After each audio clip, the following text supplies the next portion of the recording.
Good morning সবাইকে। সবাই কেমন আছো? আশা করছি ভালো আছো, সুস্থ আছো। গলার অবস্থা ভীষণ খারাপ, কতটা জোরে বলতে পারছি বা তোমরা কতটা বুঝতে পারছো আমি বুঝতে পারছি না। তো ঠান্ডা গরমে কিছুতেই শরীর ভালো হচ্ছে না। সকালের দিকে প্রচণ্ড ঠান্ডা, এই গরম, আর সন্ধ্যের দিকে হাওয়া দিচ্ছে একটু ঠান্ডা। তো সকাল সকাল নিয়ে বসে পড়েছি চা। এখন খাবো চা। আর আজকে কোনো তাড়াহুড়ো নেই, কারণ আজকে হচ্ছে ছেলেদের স্কুল ছুটি। আর তোমরা বুঝতে পারছো যে মানে গাড়ির প্রচণ্ড শব্দ হচ্ছে। তো আমাদের রোডের সামনেই তো বাড়ি, এত গাড়ি যাচ্ছে, সেই জন্য এত আওয়াজটা হচ্ছে। তো চাটা খেয়ে নিই, আজকে এক জায়গায় যাওয়ার আছে, তো তোমাদের সঙ্গে শেয়ার করবো সেটা। আগে চাটা খেয়ে নিই, তারপর সব কাজ বাজ করে যাবো। তো চলে এসেছি আমার ঘরে, এসে বিছানা বিছানা গুছিয়ে নিচ্ছি। জানো তো, সকালবেলা ঘরে আসার পরে না, মানে আমার কান্না পেয়ে যায়।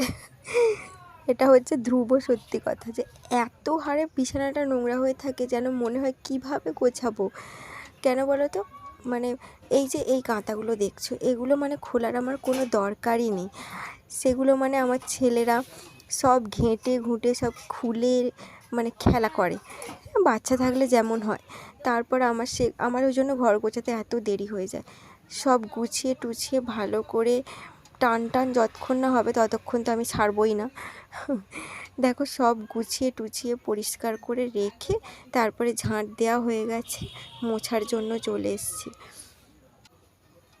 সবাই কি বলে বলো তো, মানে শীতকালেই ঘর জাম হয়, আর আমার তো সারা বছরই ঘর জাম হয়ে থাকে।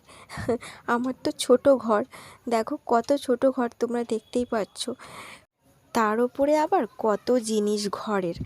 হ্যাঁ, তারপরে তোমার এখন ওপরের পাখায় শুধু হয় না, দুটো করে পাখা চালাতে হয়। তাই জন্য দেখো দুটো পাখা আমার ঘরে রয়েছে। আর এখানে দেখো, আমি জামা কাপড় মাখার জন্য চলে এলাম বাইরে আমাদের উঠোনটাতে। এই জামা কাপড়গুলো মেখে রাখলে কি হবে বলো তো, মানে তাড়াতাড়ি মানে কাচতে সুবিধে হবে। তো রেডি হয়ে গেছি, আমরা যাচ্ছি হচ্ছে কালকে হচ্ছে আমাদের এখানে শীতলা পুজো, সব কিছু কেনাকাটির জন্য আমরা যাচ্ছি। আর আমাদের এখানে একটা সামনে ছোট গঙ্গা আছে, সেখানে আমরা চান করব। আমি আর আমার ননদ যাচ্ছি, দেখাচ্ছি দাঁড়াও। এই যে একসাথে যাচ্ছি আমরা, চলো। এই যে দেখো, আমরা টোটোতে উঠে পড়েছি যাওয়ার জন্য। তোমাদেরকে বললাম চান করতে যাব। এখন দেখো, এটা হচ্ছে না আমাদের এখানকার বাজার। আমরা চলে এসেছি এই যে মাটির হাঁড়ির দোকানে। এখান থেকে আমি নেব 3টে সরা। সরা কেন নিচ্ছি তোমাদের বলি। আমি হচ্ছে কালকে মা শীতলার পুজো, তো তোমরা তো জানোই। তো আমি ডন্ডি কাটবো ঠাকুরের কাছে, তাই জন্য আমি সরা নিলাম। আর এখানে দেখো, আমি চলে এসেছি বাবুদের জন্য জুতো নেওয়ার জন্য। হ্যাঁ, এখানে বাবুর জুতো ছোট হয়ে গেছিলো, তাই জন্য জুতো নিতে আসছি। আর এখানে যে চলে এসেছি ফলের দোকানে ফল কিনতে।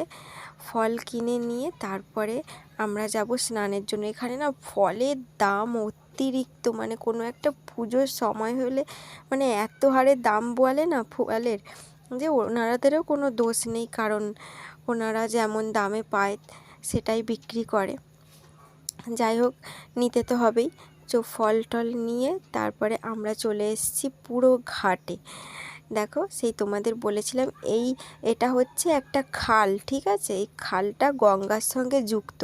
সব সময় তো আমাদের পক্ষে পুরো মেন গঙ্গায় গিয়ে চান করা সম্ভব হয় না, তো আমাদের এখানে বেশিরভাগ কোনো কিছু পুজো হলে এই গঙ্গাটাতে সবাই স্নান করে। আর দেখো, আমরা এখানে কত আনন্দ করে চান করছি। আমরা সবাই এরকম এত আনন্দ করেই থাকি।